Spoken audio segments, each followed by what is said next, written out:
لوگوں پہ غالب آ گئے. تو اصل جو طاقت ہے نا وہ ہے ایمان کی طاقت. ایمان کی اگر طاقت ہے تو آپ بڑی سے بڑی سپر پاور سے بھی ٹکرا سکتے ہیں اور اس کو بھی آپ شکست دے سکتے ہیں. اور ایمان کی طاقت نہیں ہے تو پھر کسی بھی محال پر آپ کامیاب نہیں ہو سکتے. تو ضرورت اس عمل کی ہے کہ ہم پچھلی کوتاہی کی اللہ کی بارگاہ میں سچے دل سے توبہ کریں, تنہائی میں بیٹھیں, اللہ کی بارگاہ میں روئیں, گڑ گڑائیں کہ یا اللہ اتنی زندگی میری گزر گئی, میں نے تیری تعلیمات کو نہیں سیکھا, تیری آئی ہوئی کتاب کو میں نے نہیں سیکھا, اور اس پہ عمل میں مجھ سے بہت زیادہ کوتاہی رہی, غفلت رہی. تو میری یہ غلطیاں, میری کوتاہیاں تو معاف کر دے اور مجھے اس بات کی توفیق دے میں تیری کتاب کو, تیری تعلیمات کو سیکھوں, جو میرا مقصد زندگی ہے اس کے مطابق میں چلوں اور میری زندگی پوری اس طرح گزرے, اور میں نیکی کا حکم کروں, برائی سے روکوں, جو تجھے کام خوش راضی کرنے والے ہیں وہ کروں, جن سے تو ناراض ہوتا ہے ان سے میں بچوں. دعا مانگیں, پھر باقاعدہ اس کو سلسلے کو جاری رکھیں کہ روزانہ اللہ کی بارگاہ میں توبہ کریں, معافی مانگیں اور اللہ کی بارگاہ سے توفیق بار بار طلب کریں, اور پھر عملی طور پر اس پہ کام کریں کہ خود پابند بنے نماز کا, دیگر احکام شرع کا, اور گھر میں پابندی کروائیں, آس پاس پابندی کروائیں. کوشش کریں جہاں طاقت ہے آپ کے پاس وہاں تو طاقت کے ساتھ اس برائی کو روکنا وہ ضروری ہے. لیکن اگر طاقت نہیں ہے تو پھر زبان سے تو آپ روک ہی سکتے ہیں.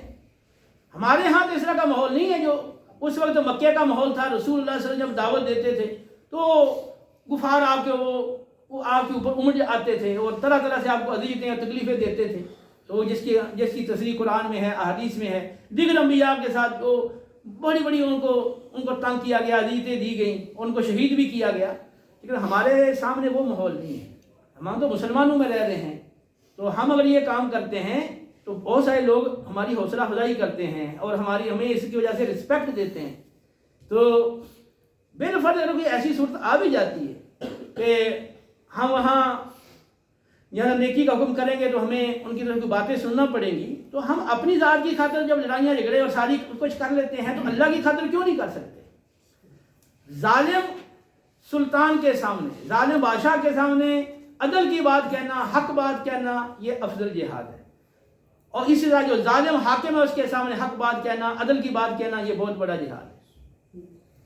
سیدنا ابو سعید خدری رضی اللہ تعالیٰ عنہ, مسند احمد میں ان کی روایت ہے, یہ کہتے ہیں کہ نبی کریم علیہ السلام نے ہمیں فرمایا تھا کہ کسی کا روب, کسی کا دبدبا, کسی کی ہیبت تمہیں حق بات کہنے سے نہ روکے.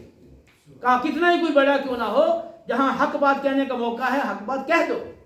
پھر وہ خود کہتے ہیں کہ ہمارے ساتھ ایسے حالات پیش آئے کہ ہم نے وہ غلط بات دیکھی لیکن وہاں ہم حق نہیں کہہ سکے, پھر رونا شروع کر دیا. اصل میں ان کے دور میں